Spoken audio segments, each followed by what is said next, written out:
이 정도는 알아야 하는 최소한의 인문학, 우리 학영이부터 시작하겠습니다. 이 책의 조금 처음 부분에서는 도구적 이성과 악의 평범성에 대해서 다루는데, 어, 이 아우슈비츠의 비극이라고 불리는 아이만이 그 전쟁 범죄인으로 재판을 받을 때 자신의 죄는 그냥 명령을 따랐을 뿐이라고 주장했는데, 이런 악의 평범성과 또는 자신이 뭔가 다른 사람의 시킴으로 인해서 죄를 저지르는 것에 대해서 상부의 명령이 옳은 것인지 의심하지 않았다는 것이 죄인지, 또는 상부의 명령을 따르지 않아도 죄인이 상관없다라는 생각인지, 악의 평범성에 대해서 어떻게 생각하는지 이해 아니에요. 저는 그, 그러니까 상부의 명령에 따라서 죄인인지 아닌지인 건가요? 네, 저는, 어, 명령에 따라, 따르지 않는 쪽입니다. 않는 쪽입니다. 왜냐하면, 어, 음,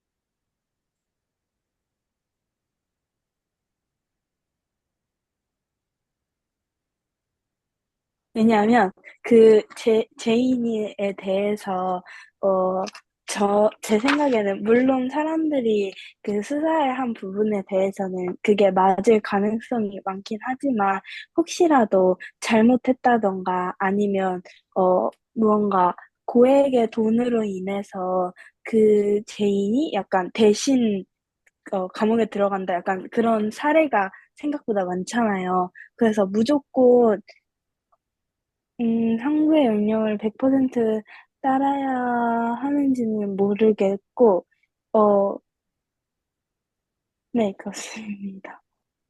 어, 일단 제 생각도 비슷한데 아무리 상부의 명령을 따른 것이라고 해도 이 사람이 만약 상부의 명령을 받았다고 해도 이 사람이 이성이 있고 또 권리가 있는 사람이기 때문에 충분히 그 상부의 명령이 옳은 것인지 생각할 책임은 있었다고 생각을 해서 어떤 상황에서도 상부의 명령을 받았거나 어떤 프레셔가 있었거나 어쨌든 어떤 상황에서도 이 사람이 어떤 죄를 저지르거나 나쁜 짓을 했을 때 자신이 그것에 대해서 책임을 져야 된다고 생각했습니다. 선생님은? 네, 뭐, 군인이라는 특정한 신분은 특별히 이제 명령을 수행하는 존재라고 되어 있고, 그렇게 또 훈련받은 사람들이기 때문에, 근데 만약에 이 책에 이 책대로 그 명령에 대해서 판단을 해라. 이성적 판단을 해라. 라고 했을 때 과연 그 일사불란을 생명으로 하는 그런 군대의 시스템이 과연 제대로 잘 돌아갈 수 있을까라는 점에 있어서 우려와 걱정도 있는 것도 사실입니다. 그럼에도 불구하고 어쨌든 이 책에서 얘기하고 있는 것처럼 우리가 어, 원래 그걸 왜 하려고 했었는지 라는 원래의 목적을 늘 생각을 해보고 우리에게 주어진 명령이라던가 일들이 과연 그 목적에 부합한지 라는 그런 이성적 판단을 하려고 하는 어떤 그런 태도들, 노력들 이런 부분들이 좀 이렇게 필요하다고 생각이 듭니다. 근데 어쨌든 아까 앞에서 말했던 군이라던가 이런 그 시스템, 체계가 굴러가는 어떤 그런 방식들과 근데 그러한 부분들이 부당한 명령이나 이런 것들이 명백했을 경우에는 아무 문제가 없는데, 근데 이제 명백하지 않았을 경우에 그것들을 그 판단하게 되는 데서 그 갈등들, 이런 것들은 또 어떻게 해결해야 되는가라는 분의 고민이 있습니다. 음, 또, 이 책을 읽으면서 뭔가 새롭게 알게 된 것이나 인상 깊은 게 있었는지, 이한. 인상 깊은 거? 음, 저는, 제가 이 책이 저번 주인 줄 알고 읽은 지 2주가 넘었거든요. 그래서 완전 자세히 기억은 안 나는데, 일단 저는 여기서 딱 인상 깊은 거를 뽑는 것도 그런데 제가 평소에도 그렇고, 약간 저희 학교에 인문학 동아리, 방과후 그런 수업이 있거든요. 근데 그 수업에서 제가 약간 관심이 있어서 중학교 2학년 때부터 그런 수업에 들어가서 들었는데 거기서는 뭔가 약간 친구들도 많고 그렇다 보니까 뭔가 인문학에 대해서 얘기하다 보다는 결국 토론이 되다가 맨날 끝나서 약간 자기 얘기만 하고 그러다 맨날 끝나는 시간이었는데 약간 이렇게 딱 나오고 여기에서 그 주제에 대해서 찬성하는 거랑 반대하는 그 입장을 이렇게 인물이랑 이렇게 해서 나오는 게 그게 전체적으로 인상이 깊었고, 저는, 그, 그, 좋은 리더, 우부에서, 어, 오늘날 우리는 어떤 인간 영혼을 불리고 있을까가 가장 인상이 깊었습니다. 네, 일단, 저도 비슷한 입장이었는데, 인문학을 학교에서 뭔가 할 기회가 생기면, 보통 아무래도 약간 어렵게 느껴지기도 하고, 또, 학교에서 수업 시간에 하면 시간이 많이 없기도 하니까, 그냥 약간, 이런 게 있어 이러고 지나치는 부분이 많았다면, 이 책에서는 인물과 엮어서 설명을 해준 점이 인상이 깊었고, 또, 제일 약간 인상 깊게 봤던 부분은 아무래도 처음에 악의 평범성이랑 그런 약간 사람의 이성에 대해서 말을 하는 부분이 인상이 깊었던 것 같아요. 왜냐면 일단 첫 번째는 이 책에서 나오는 것 중에 가장 많이 뭔가 접해봤던 주제이기도 하고 또 저희 학교에서 뭔가 수업 시간에 선생님들이 보여주셨던 다큐멘터리랑 연관이 돼 있어서 뭔가 더 인상 깊게 볼 수 있었던 것 같아요.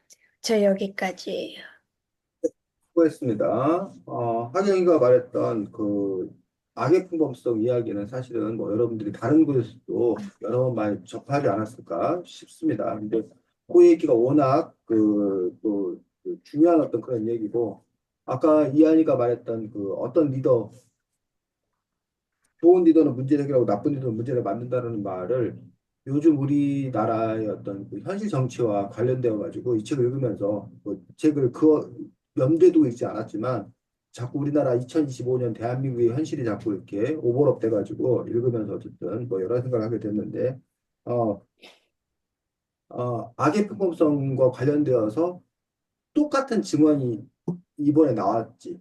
여러분들 혹시 그 계엄 관련해 갖고 요즘에 그 국회 청문회라던가 아니면 헌법재판소에서 군인들 나와가지고 이렇게 증언하는 걸 혹시 본 적 있는지 모르겠는데, 그 군인들이 이제 둘로 나뉘어.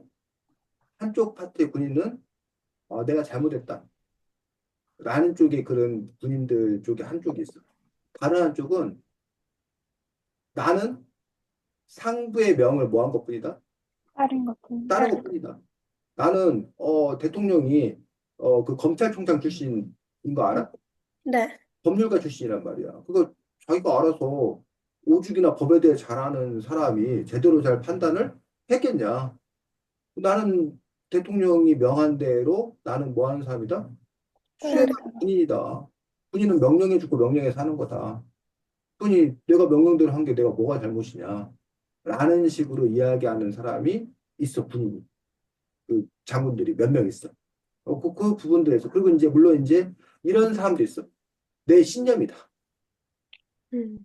그러니까 그 계엄령 자체가, 그러니까 나뉘는 거야. 계엄령 자체가 잘못됐는데, 잘못된 명령인 줄 알면서도 내가 다른 데가 잘못이다. 는 게, 그래서 반성한다가 아까 첫 번째 말한 거. 두 번째, 계엄령이 잘못된 건지 잘 된 건지 나는 판단하지 않는다. 나는 그냥 뭐 할 뿐이다? 따를 뿐. 딸을 그렇기 때문에 난 잘못이 없다라고 말하는 쪽이 한쪽 있어. 또 한쪽은 난 계엄령을 내린 게 뭐해? 옳다고 생각한다. 그래서 나는 그걸 수행을 한 것이기 때문에 나는 그게 문제가 없다고 생각한다라는 이른바 확신범이 있다는 거야.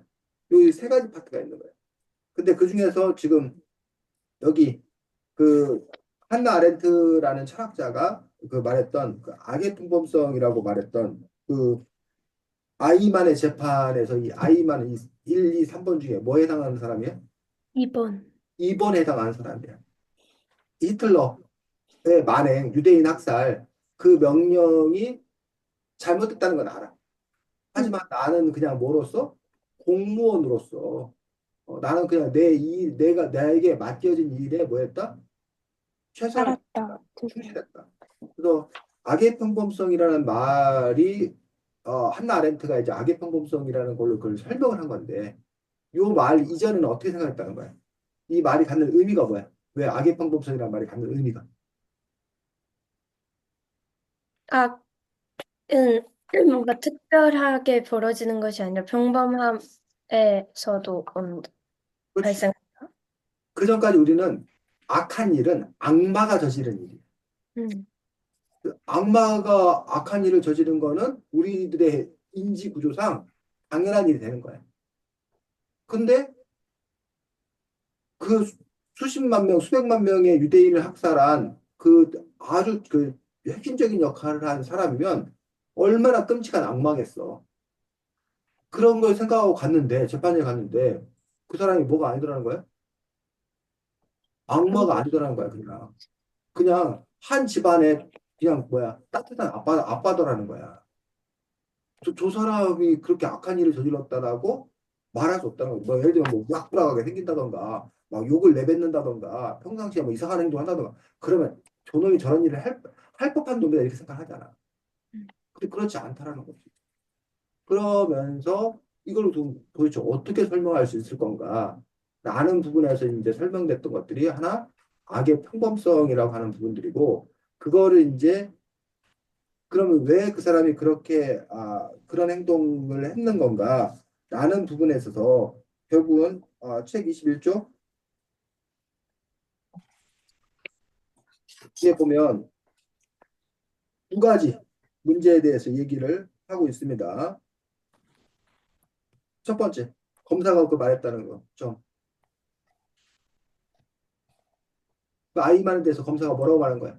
의심하지 않은 죄, 의심하지 않은 죄라는 거. 세 가지 있고요. 두 번째가 생각하지 않은 죄, 생각하지 않은 죄. 세 번째가 행동하지 않은 죄. 행동하지 않은 죄라고 이야기했다는 거예요. 그래서 이제 그 두 번째 문단에 거기 읽어주겠습니다. 21쪽의 두 번째 문단. 의심하지, 읽어. 착용이.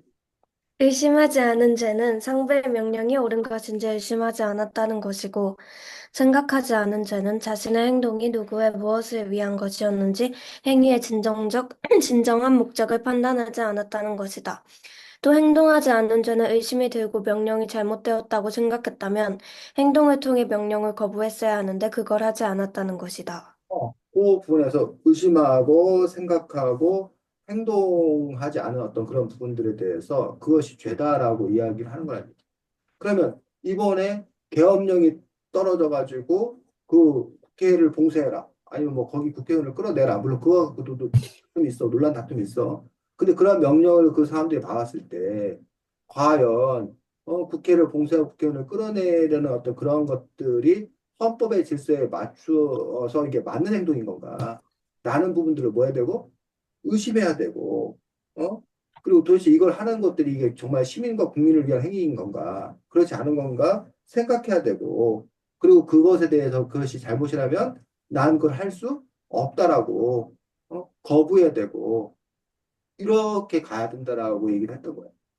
근데 않았기 때문에 그들이 내란 선동, 뭐 내란죄로 지금 이제 중요 혐의자 뭐 해갖고 체포되고 지금 뭐 구속된 상태 속에서 재판을 받고 있는 어떤 그런 중이라는 얘기죠. 근데 선생님도 마음에도 한편에서는 그 사람이 참 운이 없다. 음, 왜 하필 그런 명령을 받아가지고 그런 명령을 받지 않았더라면 이 사람이 그런 고민이 없을 텐데 내가 만약에 그 군인 입장에서 그 명령을 받았더라면 과연 음, 그럼 나는 어떻게 했을 건가라는 어떤 그런 부분에 대해서 과연 내가 그 자리에서 나는 그러면 못하겠습니다. 라고 했을 때, 그 위에서는 또 뭐라 그래? 항명죄로. 음, 항명하면 내가 그 자리에서 너 죽여버리겠다. 항명하면 바로 재판 해부해버리겠다. 음, 그리고 또 거기에는 또 어떤 부분이 있냐면, 만약에 그 계엄령이 성공했더라면, 음. 음? 그러면 만약에 그 항명을 했다. 라면 그 사람이 나중에 원래 오히려 군사재판에 넘겨져가지고 더 심한 처벌을 받는단 말이에요. 또는 자기가 그 명령에 따랐을 때 만약에 그 성공했다. 그러면 그 이후에 엄청난 보상이 따를 거라는 얘기. 그런 점에서 이제 한쪽에서는 너가 그 명령을 따르면서 그런 보상을 기대한 거 아니냐. 반대급부가 주어지는데 그게 안 됐기 때문에 실패한 거기 때문에 네가 그거에 대해서 책임을 져야 된다는 쪽이 있는 거고 뭐 그렇지 않다는 쪽이 있는 거고 그거 관련돼서 여러 가지 논란들이 있는 거예요. 자, 어쨌든 이 부분에 대해서 자, 18쪽으로 돌아가서 호크하이머라는 학자는 독일 철학자 호크하이머는 이 부분을 무슨 단어로 설명한 거야? 도구적. 이성? 도구적 이성. 도구화된 이성이라는 말로 그 현상을 풀어서 설명하고 있다라는. 자, 그래서 여기 18쪽에 네모난 박스, 저기 노란색 박스. 자, 호크하이머는 현재 자본주의 사회가 광기와 야만이 지배하는 그러한 사회라고 이야기하면서 결국은 도구적 이성 때문에 이런 야만의 사회가 되고 있다라고 얘기하고 있는데 그 이성을 도구적 이성이라는 게 있고 성찰적 이성이라는 게 있다는 거예요. 그 두 가지 개념을 여러분들이 구분할 수 있는데 도구적 이성은 뭐고 성찰적 이성은 뭐야? 도구적 이상은 음, 성찰적 이상이 축소되거나 기형화되는 것이고, 음, 성찰적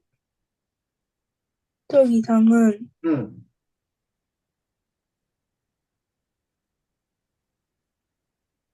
어? 잠시만요. 음. 그걸 여러분 말로 이해해서 여러분 말로 한번 설명해. 이게 뭐 쉬운 개념은 아닌데 그 제일 중요한 것 같아서 이 문장 자체를 여러분이 뭐 외울 수 있고 뭐 그런 할 수 있으면 제일 좋아. 근데 이제 그 이전에 먼저 여러분이 해야 될 것들은 여러분의 언어로 이걸 이해하는 게 더 중요해. 도대체 도구적 이성은 뭐고 한마디로 성격적 이성은 한마디로 뭐냐라는 얘기.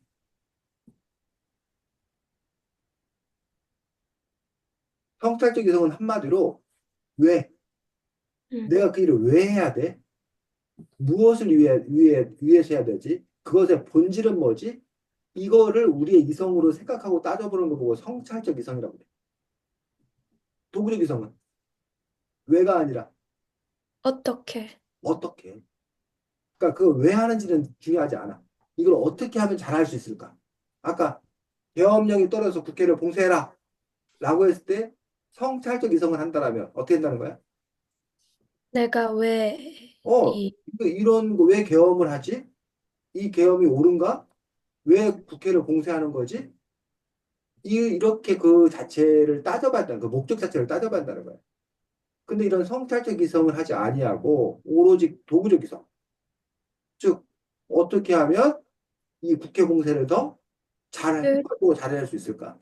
이런 것만 사고하다 보니 그러다 보니 이 사회가 야만으로 가는 거가 방치되고 오히려 야만으로 더 많이 가더라는 거예요. 그런 부분을 이 호크하이머가 바로 비판하고 있는 그런 부분들인 것을 볼 수가 있다는 거죠. 그래서 이거는 그럼 선생님 뭐 계엄령 얘기하고 군인 얘기하고 그러면 이한이하고 하경이가 군인도 아니고 뭐 국가적으로 큰일도 아니고 그래서 이한이하고 하경이한테는 이 도구적 이성 성찰성이 별 필요가 없는 얘기일까? 아니요. 어떻게 필요가 있어? 이한이하고 하경이한테는 너희 삶에서는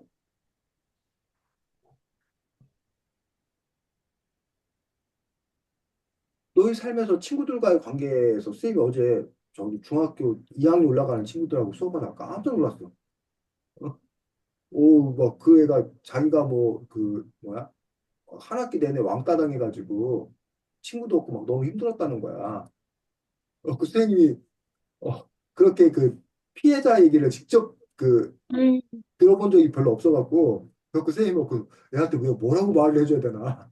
그러니까 책 속에서만 보던 얘기를 직접 들어갖고 선생님 뭐 당황스러웠거든. 어. 그런데 어쨌든 그런데 이제 그 친구 얘기가 자기도 한때는 가해자 입장이었다는 거야. 그러다가 나중에 이제 피해자로 바뀐 거야. 뭐 그런 얘기들을 쭉 이렇게 하면서 어, 그 학급의 어떤 그런 분위기나 이런 것 상에서 얼마든지 뭐, 야, 누구 쟤 재수 없지 않냐? 쟤 뭐 하자? 라고 그런 분위기가 만들어질 수 있잖아. 네. 그럴 때 여러분이 성찰적 이성을 하는 사람과 도구적 이성을 하는 사람에 따라서 그 판단이 뭐 한다는 거야? 달라지는 거죠. 그리고 여기도 마찬가지 상부의 명령은 아니지만 친구들이 그냥 다 그냥 그렇게 했어요. 그러니까 나도 그런 거예요. 어? 친구들이 다 그렇게 했으니까. 라고 했을 때 친구들이 그렇게 하자고 했을 때 그 부분에 대해서 역시 뭐 해야 되고 아까 그 검사가 말했던 대로 의심해야 되고 사고해야 되고 행동해야 되고 근데 그게 쉽냐고 어? 아까 상부의 명령만큼이나 친구들이 뭘 하자라고 했을 때 그거에 대해서 아니오라고 하기 쉽냐고 쌤 이거 옛날에 얘기했던 것 같은데 쌤 대학 시절에 대학교 선배님들하고 막 이렇게 무슨 모임이 있었어 그래갖고 이제 뭐 이렇게 술자리 하고 한 다음에 이제 우르르 저기로 몰려갔어 그 슈퍼에 몰려갔는데 근데 거기서 그 선배들이 막 조기를 하는 거야. 몰래 몰래 슬쩍슬쩍 조기를 하는 거야. 그래서 그러면서 도둑질 하는 거야. 쉽게 말하면 그 작은 건데 그 계산은 그냥 뭐 몇 개만 하고 나머지는 챙겨갖고 나오는 거야. 한 막 10명이 들어갖고 막 하니까 정신이 막 없는 거잖아. 음, 우왕좌왕 때문에. 근데 그거를 그냥 뭐 삼아서 사고야. 장난 삼아서 그냥 장난 삼아. 근데 그 부분에 있어서 내가 이러면 안 됩니다. 어? 라고 얘기를 해야 되는데 그렇게 거기서 얘기했다가는 니 잘났다고 이럴 거 아니야. 그러면서 그 부분에 얘기를 못하는. 뭐 다행히 나보고 뭘 하라고 하지는 않았기 때문에 근데 어쨌든 거기에 방관할 수밖에 없는 어떤 그런 상황들. 그런 상황에 우리가 자꾸 내몰린다는 거야. 그러면서 심지어는 그 것들에 대해서 우리가 한두 번 하다 보면 아, 그 양심이라는 것 자체가 무뎌져 가지고 나중에는 오히려 내가 그냥 다른 후배들 데리고 와서 또 그런 짓을 할 수도 있는 거잖아. 자행할 수 있는 거죠. 뭐 이러한 부분들에 있어서 어떻게 볼 것인 건가, 그 우리는 도대체 어떻게 해야 되는 건가라는 부분들, 그 문제들에 대해서 여기서는 지금 이야기하고 있는 것들을 볼 수가 있습니다. 자, 그 다음에 여기 24쪽 스탠리 밀그램의 실험이 보여주는 권위에 대한 걱정이라고 하는 부분들, 그래서 이 실험 얘기도 많이 봤을 거 아니야. 그 전기 충격. 그 해주는 어떤 그런 전기 충격을 가한 어떤 그런 부분에서 이런 걸 통해서 인간이란 존재가 어떠한 특성을 갖고 있나라는 부분들에 대해서 우리가 생각해 보고 있다는 거죠. 인간이란 존재라는 것 자체가 그냥 그래도 되는가 보다라는 거를 하는 어떤 그런 것들 그리고 그것들이 이른바 주변의 어떤 그런 다수가 그렇게 하니까 그 분위기상 아니면 그동안 그렇게 해왔으니까 라는 어떤 그런 부분들 때문에 우리의 어떤 그런 이성들이 마비되는 것들 이러한 상황을 여러분들이 어떻게 어, 극복해야 되는 건가라는 부분들 음, 그 부분에 대해서 이제 이 책에서는 이야기하고 있고 29쪽 또 나오는 그 중요한 그 단어가 뭐 경로의 점수. 경로우전성 그다음 악의 평범성 경로우전성 도구적 이성 이러한 단어를 여러분들이 어, 익혀두는 게 중요해. 그것들이 본래 이유는 설명 가능한 거니까. 첫 번째는. 두 번째로는 실용적으로 이하냐고 하정이 앞으로 논술 같은 거 쓸 때 이런 경로전성이나 아까 말했던 악역풍범성이나 이런 단어를 들어서 너희들이 그 주장을 펼치면 돼. 그래서 이런 단어들을 너희들이 정확하게 개념까지 함께 이제 알아둬야 되는데 경로전성이 뭐야? 네, 약간 한번 일정한 어떤 경로가 생기고 그거를 자신이 믿고 가게 되면은 그게 틀리거나가 아니란 걸 알아도 원래 가던 그 경로로 가는 걸 더 선호하는. 그렇지. 근데 왜 경로전성이 생기는 걸까? 경로전성이 나쁜 걸까?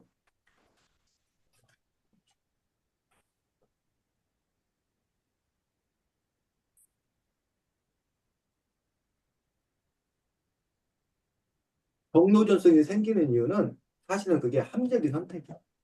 음. 인간의 뇌는 에너지를 많이 쓰고 싶어 해? 에너지를 덜 쓰고 싶어 해? 헐. 에너지를 덜 쓰고 싶어 해.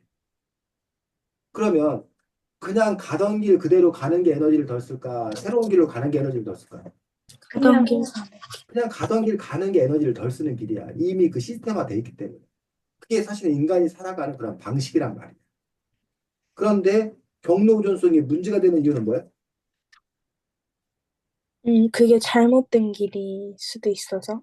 그렇지. 상황이 바뀌었는데, 또 다른 경우인데, 그런데도 이전에 어떤 학습된 그런 경로만 가지고 그대로 가려고 하는 그런 부분들 때문에 그 부분에서 이제 문제가 생기는 거야. 근데 우리가 너 자꾸 뭐 일반화 시키지 말아라, 뭐 어쩌고 얘기하는데, 그 일반화 시키는 이유도 사실은 인간의 뇌의 효율성 때문에 그런 거야. 그냥 일반화 시켜야 계산이 편해지거든. 그 판단이 빠르거든. 근데 그걸 일반화 시키지 아니하고 하나하나 개별적인 존재로 보려면 그거를 다 검토해야 되잖아. 그럼 그 에너지가 엄청나게 든단 말이야. 그러다 보니까 그냥 일반화 시켜가지고 우리가 생각하는 경우가 편하다는 거야. 경로준수도 마찬가지고. 근데 일반화, 그 편리함, 그 효율성의 대가가 결국은 일반화로 인해서 개별성들을 훼손하는 경우가 있잖아.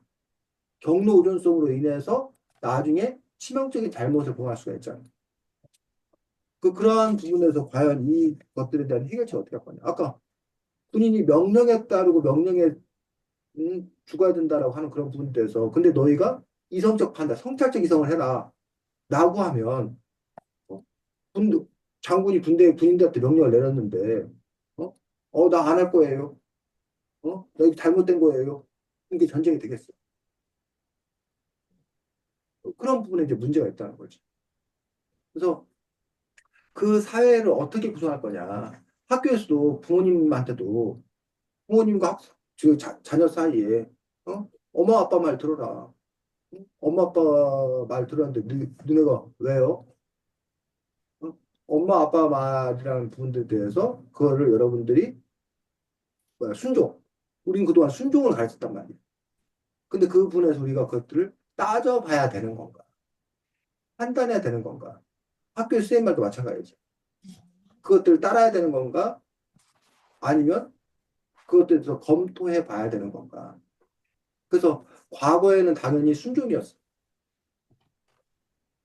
근데 지금은 순종이 아니라 검토로 바뀌고 있어. 그 이유는 뭘까? 왜 과거에는 순종이었는데 지금은 검토로 바뀌고 있는 걸까?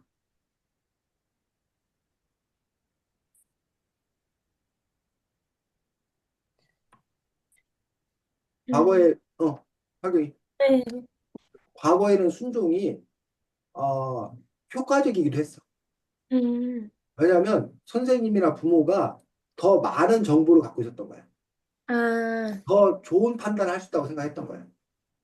근데 지금은 선생님이나 부모가 여러분보다 더 많은 정보를 갖고 있다고 볼 수가 없어. 이제는. 그러니까 옛날에는 정보가 비대칭. 어? 정보를 선생님이나 부모님이 더 많은 정보를 갖고 있고 여러분 경험이 없어서 정보를 더 조금 갖고 있다고 생각한 거야. 그래서 어른들이 더 많은 판단할 수 있다고 생각한 거야. 근데 지금은 인터넷 때문에, 뭐 챗GPT 때문에 더 이상 선생님이나 어른들이 더 많은 정보를 갖고 있다고 볼 수는 없는 그런 시대가 됐다는 거예요. 그게 일단 깨진 거야, 첫 번째. 두 번째로는 과거에는 정보의 양이 한정돼 있었어. 그래서 그냥 그것만 배우면 돼. 그러니까 선생님이나 어른들은 일정 기간 지나면 더 많은 걸 다 배운 거야, 쉽게 말해서. 여러분 덜 배운 거고. 근데 지금은 그 정보의 양이 너무 폭발적으로 증가를 했어. 그래서 선생님이나 어른들도 어차피 뭐해? 다 알 수가 없어. 모르는 건 여러분이나 선생님이나 뭐해? 마찬가지. 전부를 모르는 거야. 뭐 특정한 부분도 다 알 수 있겠지. 그런 부분, 정보의 폭발적인 증가들. 이런 부분들 때문에 선생이나 어른의 어떤 그 권위가 훼손된 거야. 세 번째 부분은 민주주의 때문에. 민주주의의 전제는 뭐란 거야? 상호 평등이야, 평등. 근데 우리는 그전에는 민주주의가 아니었잖아. 우리가 봉건제 질서 속에서는 상명하복이야. 권위 질서가 있다는 거야. 근데 지금 민주주의라는 얘기야. 그 부분들에 대해서 그러다 보니까 다른 사람의 의견도 받아들일 수 있어야 되고 검토의 어떤 그런 대상이 돼야 되고. 근데 지금 우리가 완전한 민주주의는 아니야. 우리가 지금 수직사회에서 수평사회로 가는 중이야. 그러다 보니까 어른들, 선생님도 마찬가지야. 선생님도 말로는 민주주의라고 얘기를 해. 야, 내가 민주적인 선생이야. 야, 너네들 의견 얘기해. 라고 막 얘기했다가 내 마음에 안 들면 야, 너 그렇게밖에 못해? 바로 이제 뭐 본색을 드러낸단 말이야. 그런 점에서 과연 진정으로 대등하게 생각하고 있는 건가? 라는 점에서 우리가 지금 그것들이 넘어가는 어떤 그런 시기이다 보니까 그런 부분에서 이제 갈등이 있는 거고. 그래서 어쨌든 이 책에서 지금 선생님이 지금 여러분에게 문제를 제기하고 있는 것들은 경로 우전성이 되었건 뭐가 되었건 간에 경로 우전성이 있으니 우리가 경로에서 탈피된다. 라는 식으로 갈 수가 있거든. 의심해야 된다. 라고 갈 수가 있거든. 근데 과연 그게 좋은 거냐를 여러분이 따져봐야 된다. 왜 아까 말했듯이 모든 걸 다 의심하면 그만큼 뭐 에너지. 에너지가 많이 돼. 며칠 전에 있어서는 안 되는 일이 대전에서 벌어졌지. 정말 너무 충격적인 일이 벌어졌잖아. 그러니까는 대책으로 나온 게 선생님들 다 뭐 하자? 정신병 검사하자. 라는 거 나왔어. 그럼 또 뭐 하자? 정신병에 의심되는 사람들은 학교에서 뭐 퇴출시키자는 얘기 나왔어. 자, 그렇게 해야 돼, 안 해야 돼? 어? 그렇게 하지 말아야 돼?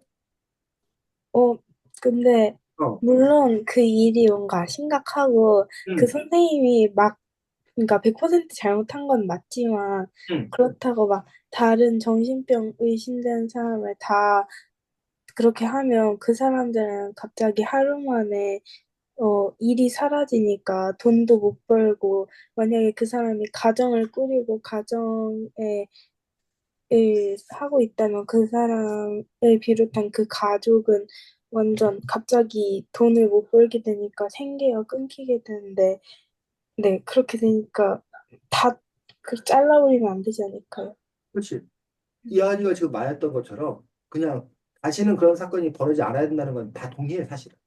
근데 그걸 하기 위해서 아까 말했던 모든 쌤들들 정신건강 테스트를 해야 되고 의심한 사람들에 대해서는 배제를 해야 되고 라고 했을 때 그 사회적 비용이 음. 어마어마하게 크다는 거예요. 그럼 그 사회적 비용을 우리가 뭐 할 수 있냐? 감내할 수 있냐? 감당할 수 있냐? 라는 점도 함께 검토돼야 된다는 거예요. 근데 그거가 드는, 그럼 나중에 이제 막 선생님들 그 매 학기마다 그런 뭐 테스트 할 거잖아. 그 어느 날 어느 순간 가면은 도대체 이걸 왜 하고 있었느냐고 이런 얘기가 이런 불평등이 나온다는 얘기야. 원래 그 충격적인 사건이 있었을 때는 당연히 그 해야 되는 것처럼 생각하지만 그 사건이 지나고 난 다음에 그 사건은 이제 잊혀지고 그 일만 남은 거야, 일만. 음. 그것들이 과연 얼마나 효과성들을 갖고 있고 정말 그렇게까지 할 만한 건가? 라는 부분에 대해서 함께 검토해야 될 부분들. 지금 그래서 선생님 지금 그걸 하지 말자는 얘기를 주장하고 있는 게 아니야. 그게 아니라 어떠한 일이 되는 그 부분들에 있어서 그것이 왜 그렇게 됐는지도 봐야 되지만 그러면 그거에 대한 대안을 찾는다 했을 때 그 대안이라는 것들이 어, 원래의 것과 이 대안이라는 것들이 상호 비교가 된다. 상호 비교가 된다. 그래서 예를 들면 이한이가 A라는 방안을 제시했어. 근데 A라는 방안이 보니까 이것도 문제고 저것도 문제야. 문제가 두 가지가 있어. 그러면 이한이가 제시한 방안을 하지 말자라는 식으로 우리가 생각하잖아. 그럼 그 기준은 뭐냐면 이한이가 제시한 방안이 100점 만점으로 봤을 때 두 가지 문제에서 98점이란 말이야. 두 가지 문제가 있으니 하지 말자라고 하는데 그게 과연 올바른 판단이냐. 어때? 100점에 두 개가 모자라니 98점이니 그 방안을 채택하지 말자라는 주장 말 돼야 말 안 돼? 어, 네. 응? 착용이 말이 안 돼? 저는 말이 돼? 100점 만점에 두 가지 문제가 있다니까? 그러니까 얘가 음, 98점이라니까? 그러니까 이거 문제 있으니 하지 맙시다. 라고 그 사람 주장했단 말이야. 그래서 이제, 다른 방법이 없으면 그걸 하는 게 맞는데. 그렇지. 그게 중요하다는 거지. 최선일 땐. 그렇지. 지금 우리가 비교해야 될 것들이 100점을 기준으로 이하한 의견이 98점이니까 하지 말자라고 우리가 판단하기 쉽단 말이야. 근데 그 비교의 기준은 100점이 기준이 되는 게 아니야. 이한이가 제시한 안 말고 선배가 제시한 안을 그럼 보자는 얘기야. 선배가 제시한 안을 봤더니 100점 만점 80점이야. 그럼 이한이 안을 하지 말자라고 한때 그럼 우리가 그럼 대안이 뭔데? 이한이 안을 안 하고 그럼 대안이 뭔데 봤어? 그럼 그 대안이 이한이 안보다 더 뭐 할 때만 훌륭할 나을 때는 더 나을 때만 우리가 이한이 안을 폐기하고 다른 안을 선택하는 거지. 근데 대안도 없으면서 그건 이런 문제가 있고 저런 문제가 있으니까 안 된다. 라는 식으로 얘기해가지고는 문제가 있다는 거예요. 또 그런 점에서 여러분들이 그런 판단을 또 어떻게 해야 하는 건가? 라는 부분들. 그것들을 함께 따져볼 수 있어야 되고. 자, 31쪽에 또 용어 또 뭐가 나와? 음, 맥도날드화가 나와. 맥도날드화는 뭐야?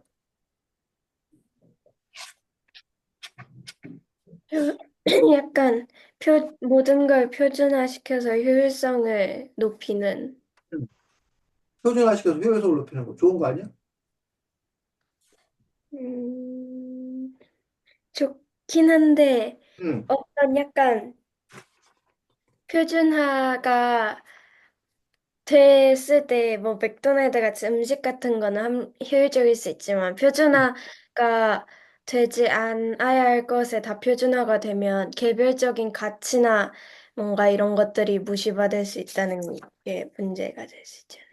그렇지. 그래서 이제 맥도날드화라고 하는 부분에서 이제 이른바 맥도날드, 그러니까 미국 문화를 상징하는 것들이 몇 가지가 있어. 맥도날드. 또, 스타벅스? 요즘에 스타벅스도 얘기하고, 또, 콜라, 아, 청바지. 음, 요즘 청바지 얘기도 안 하는데 어쨌든 콜라, 청바지, 그 다음에 헐리우드 영화. 음. 요게 이제 대표적으로 이게 미국화를 상징하는 어떤 그런 부분으로 얘기를 했던 거야. 요즘에는 이제 선생님 때는 스타벅스가 없었어가지고, 근데 요즘에 이제 또 스타벅스화해서 전 세계 어쨌든 맥도날드 없는 데 없고, 뭐 스타벅스 없는 데 없고, 뭐 이런 식으로 미국 영화 진출하지 않은 데 없고, 콜라 다 들어가 있고, 뭐 이런 식으로 이렇게 돼 있는데, 특히 이제 이 맥도날드는 단지 그 제품의 문제가 아니라, 아까 콜라하고 맥도날드와는 또 다른 거야. 이 맥도날드라는 패스트푸드점의 성공 비결. 그 맥도날드라는 그 햄버거 집을 처음 차린 사람이 착안한 방식이 놀라운 거였어. 어떤 방식이야? 다 어, 약간 빵이나 응, 고기나 어쨌든 그런 것들을 다 똑같은 크기로 만들고 딱 응, 조리 시간도 정해놔서 모든 약간 제품의 품질이 같게 유지돼. 그렇지. 맞습니다. 분업화, 표준화. 그게 사실은 지금 현재 우리의 자본주의 세상의 가장 핵심인 것들이 바로 분업화, 표준화예요. 그래서 그 유명한 얘기가 있거든.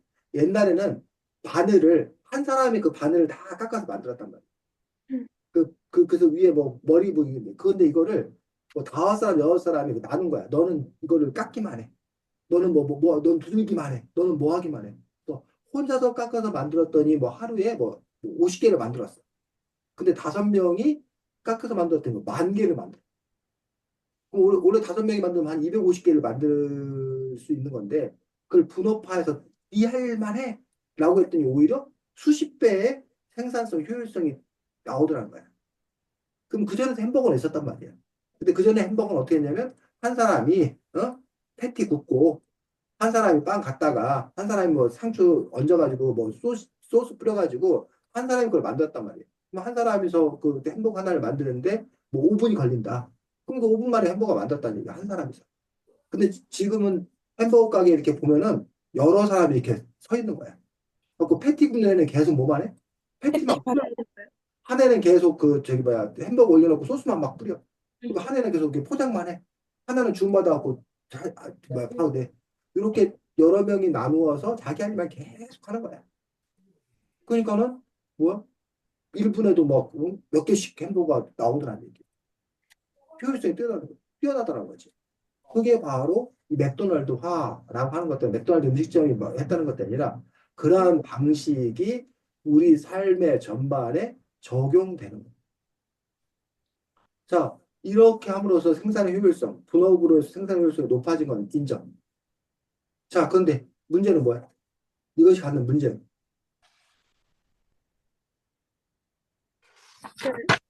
표준화가 이런 것좀 뭐 표준화 음, 돼도 상관이 없지만, 음, 그냥 표준화가 되지 않아야 하는 것에도 되면, 그것들, 약간 모든 것이 꼭 같을 필요는 없고, 각자의 개성이 있을 수 있는데, 그 개성을 이 무시받을 수 있고. 그렇지. 지금 아까도 얘기해봤지만 하긴 이층에서 얘기한 건 바로 보는 거예요. 그러니까 표준화가 좋은 것도 있고 표준화가 되면 안 되는 것도 있다. 하경이가 남자친구한테 어제가 발렌타인데이였나 발렌타인데이 때 뭐 선물을 해주려고 해. 근데 그런 것들을 이렇게 막 분업해가지고 뭐 이렇게 한다. 어? 그런 것들은 좀 이상한 거라는 거지. 왜냐면 발렌타인데이 내가 남자친구를 선물한다 할 때는 내 정성과 내 마음이 담겨서 내가 직접 그거를 하는 게 의미 있는 어떤 그런 거잖아. 근데 그거를 그냥 뭐 돈 주고 그냥 사서 뭘 하는데 효율성만 따진다. 이렇게 됐을 때 그 가치가 없다라는 거야. 기껏 막 열심히 만들어하고 초콜릿을 열심히 막 그 하경이가 수제 초콜릿을 만들어하고 막 했더니 남자친구 한다는 말이 야, 뭐하러 그렇게 했어? 여기 뭐 파리바게뜨 하고 뭐 10,000원이면 사는데 야, 너 재료비가 더 들었겠다. 막 이러는 거야. 그러면 하경 얼마 짜증나겠어. 그런 점에서 그 것들이 단지 그 값으로만 환산되지 않는 내가 거기에 마음을 담고 시간을 담고 노력을 담고라는 어떤 그런 부분들이 있는데 그런 것들이 표준화에 의해서 훼손되는 그런 문제가 있다는 거야. 근데 그거 말고도 문제가 있어. 분업화 자체가. 그 전에는 이한이가 자동차를 이렇게 만들었단 말이야. 자동차 타이어도 끼우고 뭐 이렇게 자동차를 막그 만들었어. 그러면 이한이가 내가 만든 자동차라는 자부심이 있을 거 아니야. 근데 분업화된 현장에서 이한이가 나 자동차 공장 다녀가고 야, 너 자동차 잘하겠다 했더니 아, 나 그냥 바퀴 끼우는 거밖에 몰라. 나 계속 뭐만 하는 거야? 바퀴만 10년 끼웠어. 동안 바퀴만 끼우는 거야. 바퀴 끼우는 건 너무나 잘해. 근데 전체 생산품을 내가 뭐 하는 거야? 모르는 거야. 그러면 과연 그 보람은 어디서 찾냐는 얘기. 음. 그 전체 어떤 그 일부분에 불과했을 때 인간을 그냥 조리품 정도로 보는 거야.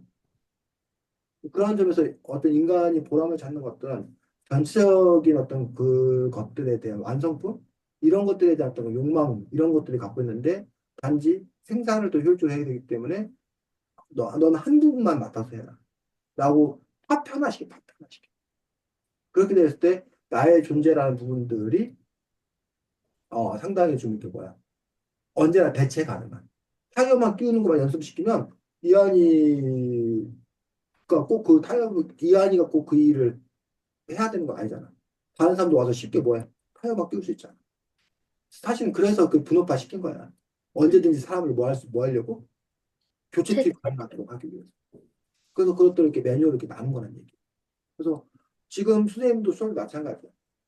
수업도 선생님 수업을 비판하자면 선생님 수업이 정의가 안 된 거야. 표준화가 안 된 거야. 그러니까 내 수업 시간에 처음에 이걸 A를 가르치고 두 번째는 뭘 가르치고 C를 가르치고 이렇게 딱딱딱 정해진 쌤들도 교환을 짜거든. 그 교환에 따라서 5분까지는 뭐라고, 10분에는 뭐라고, 20분에는 뭐라고, 무슨 발문하고, 애들이 무슨 대답을 하고, 이런 거를 이렇게 다 짜. 그리고 그거에 맞춰서 수업을 해. 근데 지금 선생님의 수업은 그런 게 하나도 없어. 하고 똑같은 이 최소한의 인문학 이 책 가지고 어제 다른 친구들하고 수업, 어제 금요일날 친구들하고 수업하잖아. 지금 금요일날 친구들 수업했던 내용하고 여러분 수업했던 내용하고 전혀 뭐해? 달라, 달라. 그 선생님도 오늘 수업이 어디로 갈지도 몰라. 왜? 화경이나 이하연이가 뭔 얘기를 꺼낼지 모르니까. 그럼 그 얘기 갖고 이제 시작을 하는 거야. 이렇게 봤을 때 이 부분들에 대해서 긍정적으로 얘기하면 개별성에 맞추어서 효용을 갖는 그런 수업이야. 근데 요거를 비판하자면 표준화되어 있지 않은, 그래서 품질이 일정하게 보장되지 않는 부분에 문제가 있더라고 볼 수가 있는 거야. 어쨌든 이 맥도날드와라고 하는 부분들에 대해서 아까 학경이가 말했던 그런 측면도 문제가 되고, 이른바 문화 제국주의라고 얘기하고 있어요. 이른바 미국화되는 것들, 미국화되는 어떤 그런 현상에서 다양성이 훼손되는 그런 부분들에 대해서 이 책에서는 문제를 제기하고 있는 것들을 볼 수가 있습니다. 자, 그 다음에 여러분들, 아까 그 이한이가 말했던 184쪽?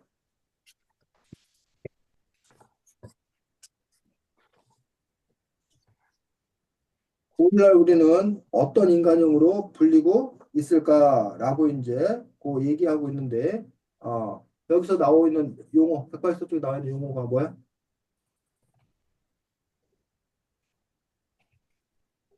호모 에코노미쿠스?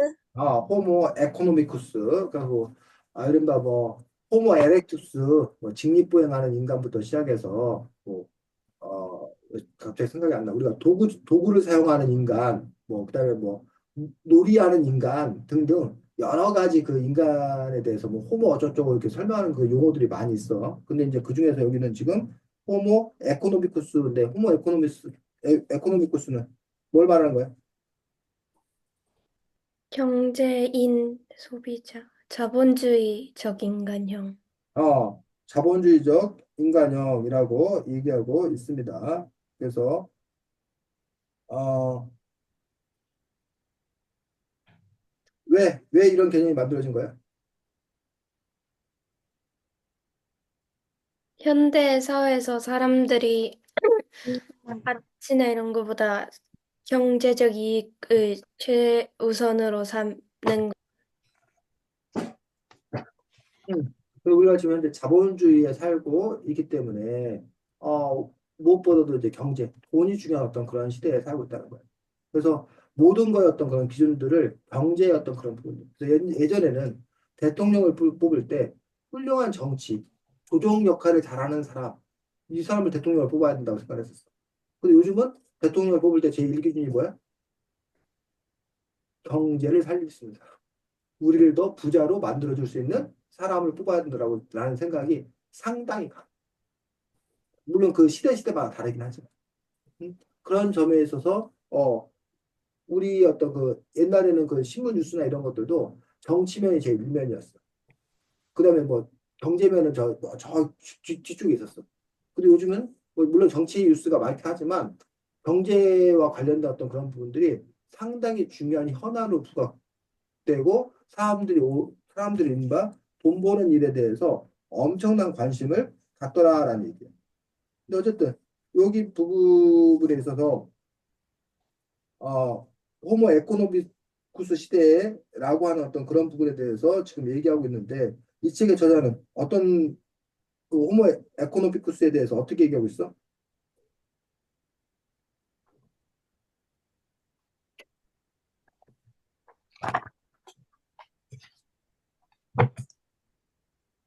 인- 약간 그리 긍정적으로 얘기하고 있진 않. 그래서 우리가 살고 있는 시대가 자본주의 사회고 그 안에서 생산과 소비 활동은 어쩔 수가 없다. 하지만 호모 에코노미쿠스가 전부는 아니다. 라는 식으로 지금 얘기하고 있는 거고, 이 책이 조금 안 맞는 점이 뭐냐면 181쪽.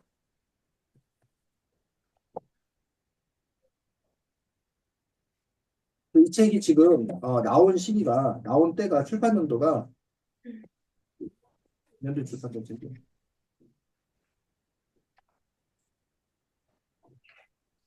2017년에 출판된 책이야.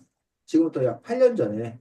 그러다 보니까 이제 요 이명박 정부 얘기 나오고 막 이런 것들이 지금 우리가 그 전에 이제 문재인 정부도 있었고 그 전에 박근혜 정부도 있었고 뭐 이랬잖아. 이명박 정부 있었고 뭐 이런 그 부분들이 있었기 때문에 그때에 그 부분을 갖고 지금 여기서 이야기하고 있는 것들, 경제 대통령을 내세우고 이런 사회적인 분위기들을 보고 어떻게 할 것인가. 그래서 지금도 그 마찬가지야. 그 지금 다음번 대통령 후보 중에 유력한 사람들 중에 하나가 이제 그 더불어민주당의 이재명 대표.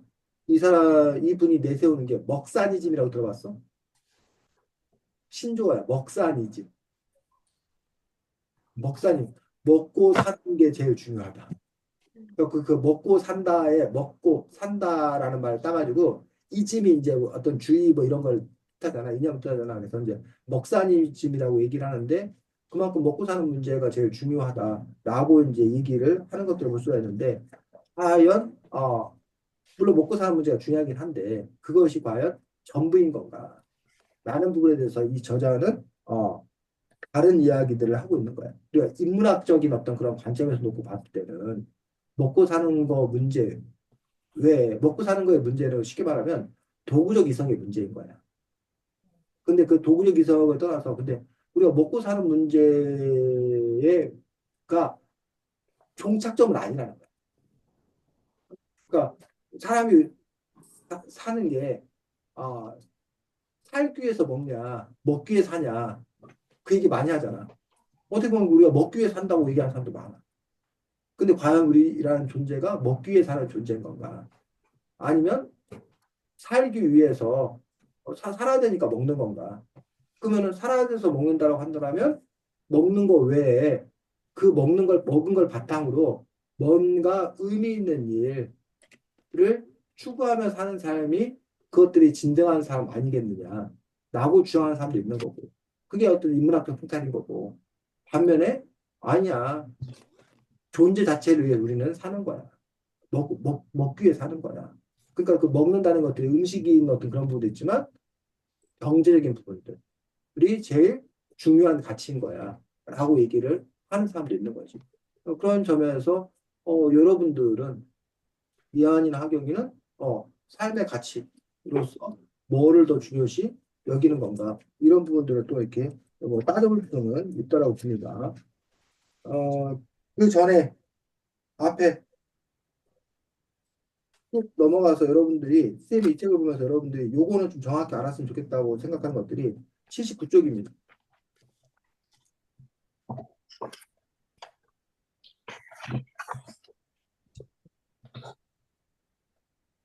79쪽에 뭐가 나와? 맞아. 타자화가 나, 타자화. 그 다음에 여기 네모난 박스에, 노란 박스에는 대상화. 와, 대상화라는 말이다. 그래서 우리가 타자화한다. 대상화한다는 말이 요즘에 또 많이 쓰이는 말들이.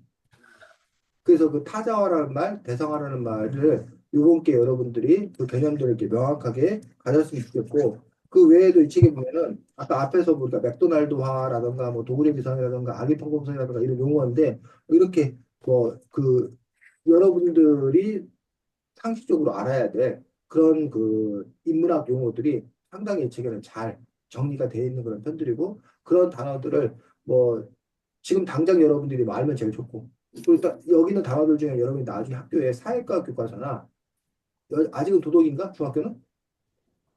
네. 도덕이야? 윤리 아니지 도덕이지 도덕. 도덕이고 이제 고등학교 가면 윤리를 과목으로 이제 하게 되는데 거기에 이제 어쨌든 그 용어로 나오는 것들이 상당히 제일 많이 나가요 정리가 돼 있어 그런 용어들도 여러분들이 잘 알아두면 나중에 뭐 학교 공부나 뭐 이런 데도 실질적인 도움이 될 수 있고 학교 공부를 떠나서 아까 또 잠깐 얘기했었지만 여러분들이 세상을 이해하는 데서 이러한 그 개념들을 알아야지만이 세상을 좀 더 잘 제대로 이해할 수 있다고 생각합니다. 자, 타자화가 뭐야? 특정 대상을 나와 다른 존재로 만들어 보여. 음, 타자, 타가 이제 남이잖아, 나. 나와 남을 구분 짓는 거야. 근데 이 타자화를 하는 이유가 뭐라는 거야? 타자화가 문제되는 이유가 뭐라는 거야? 나의 우월성을 입증하기 위해. 어, 결국 내가 우월하다, 쟤들은 열등하다. 그러니까는 내가 쟤들을 지배해도 된다. 내가 쟤들을 혐오해도 된다. 라는 그런 정당성을 획득하기 위해서 타자화가 진행된다. 아까 그 군인들이 내 가족이야. 우리 시민이야. 그러면 그 사람들 향해서 총불을 겨눌 수 있어? 없다고. 군인들은 그래서 계속적으로 학살을 받아. 저놈들은 적이다. 저놈들은 악마다. 저놈들은 죽여도 상관이, 죽여도 마땅한 놈들이다. 그래서 이번에 같은 경우는 뭐야? 포고령 위반자다. 불순 세력이다. 공산 빨갱이들이다. 그러니까 우리가 저놈들을 뭐 해야 된다? 없애야 된다. 이렇게 타자화시키는 거라. 그 타자화였던 그런 개념들. 또 그런 점에서 이제 이 책에는 이제 타자화가 여러 개로 나오고 있어. 현재 우리는 대한민국 사람이고 저 이민자들 때문에 우리가 위협받는다. 라는 식으로 그들은 이제 뭐 하는 거야? 타자화시키는 거야. 아니면 뭐 여러분 학급 안에서는 우리끼리 우리 친구들인데 쟤는 어디서 굴러먹 쟤 전학 오네. 쟤 재수 없는 애. 우리 자리 위협하는 애. 그럼 이것도 일종의 뭐야? 타자와. 타자화다. 그런 것들이 광범위하게 진행되고 있다는 점에서 문제를 받는 거야. 대상화는 여기 노란 박스. 인간의 노동과 정신을 정신 활동을 객관적인 대상으로 구체화하는 것. 그게 뭔 말이야? 대상화라는 거. 말이 되게 어려워. 근데 대상화한다는 말을 여러분의 언어로 쉽게 이해한다면 뭐라고 볼 수 있을까? 원래 어떠한 특정한 것이 아니고 개념인 것을 어떤 특정한 대상으로 만드는 약간 상징처럼. 그렇지. 기라경 조이안을 기라경이라는 구체적 인물, 조이안이라는 구체적 인물로 보지 아니하고 그거를 대상화시켜서 그 생각하는 것들 이런 부분들에 대해서 또 대상화라는 부분들에 대해서 마치 그 인간을 인간으로 보지 아니하고 사물로 여기는 것들 이런 것들이 대상화라는 거지. 그래서 이번에 계엄과 관련되어서 어떤 그 사람의 수첩에 수거 대상이라고 썼다는 거야. 그 뭐야 우리가 쓰레기 뭐 수거하듯이 수거 대상이라고 이렇게 썼다는 거야. 그럼 결국은 그 사람을 한 사람 한 사람으로 보지 아니하고 나와 반대되는 거추장스러운 물건 정도로 여기는 거야. 그러니까 없애버려야 될 존재로 여기는 거야. 그러니까 그런 것들을 보고 우리가 뭐 한다고 한다? 대상화시킨다라고 얘기를 하더라는 거야. 그래서 그런 점에서 여러분들이 이 타자화라는 말과 대상화. 그래서 어, 이한이가 시험을 잘 보았을 때, 이한이가 노력해서 시험을 잘 봤구나, 훌륭하구나, 라고 이제 이한이 노력을 그 자체로 보는 게 아니라 이한이 쟤는 천재라서 그래. 라고 그냥 천재라서 그냥 그런 거다. 라고 그냥 이렇게 뭐야? 특별한 의미를 붙여서 보는 것도 이한이 자체로 보는 게 아니라 대상화시켜서 바라보는 것이라고 이야기를 합니다. 그래서 뭐그 여러분들 집에 강아지인데, 다른 집 강아지는 귀엽고, 막, 애교도 많이 부르고, 막, 이 집 강아지 도대체 왜 그래? 라고 했을 때, 그 강아지는 이래야 된다. 음. 라고 설정을 해놓는 거. 이것도 대성화라고 얘기를 한답니다. 어, 그런 식으로 여러분들이 여자는 이래야 돼. 남자는 이래야 돼. 사내 놈의 새끼가. 뭐, 이런 것들도 그 한 사람, 그 한 남자애가, 심성이 좀 이렇게 여리여리 할 수 있잖아. 그걔 자체로 보면. 근데 그 애를 그렇게 보는 게 아니라 사내로 보는 거야, 사내. 근데 남자아이. 남자 놈의 새끼가 왜 그 모양이야? 라는 식으로 이렇게 보는 것들. 이런 식으로 보는 시각을 우리가 뭐 한다고 한다? 그 사람을 뭐 하지 마세요? 대상화하지 마세요. 대상화하지 말고 그냥 나 자체로 바라봐 주세요.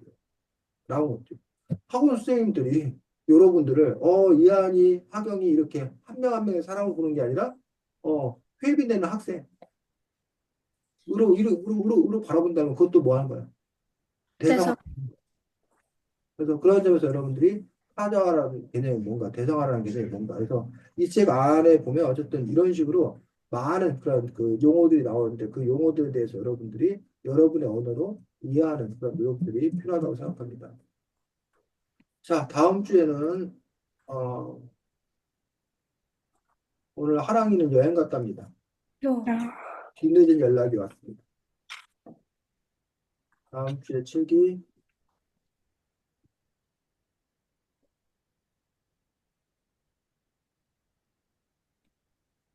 동해번쩍, 서해번쩍 세계 지리 이야기.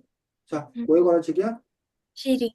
지리. 세계 지리에 관한 책임에 대해서 우리가 한국 지리책도 나중에 하나 볼 거고, 네, 세계 지리에서 동해번쩍, 서해번쩍 세계 지리 이야기 책으로 다음 주에 만날 수 있도록 하겠습니다. 네. 자, 주말 오후 또 잘 보내시기 바랍니다. 수고 안녕히 많았습니다. 계세요. 그래.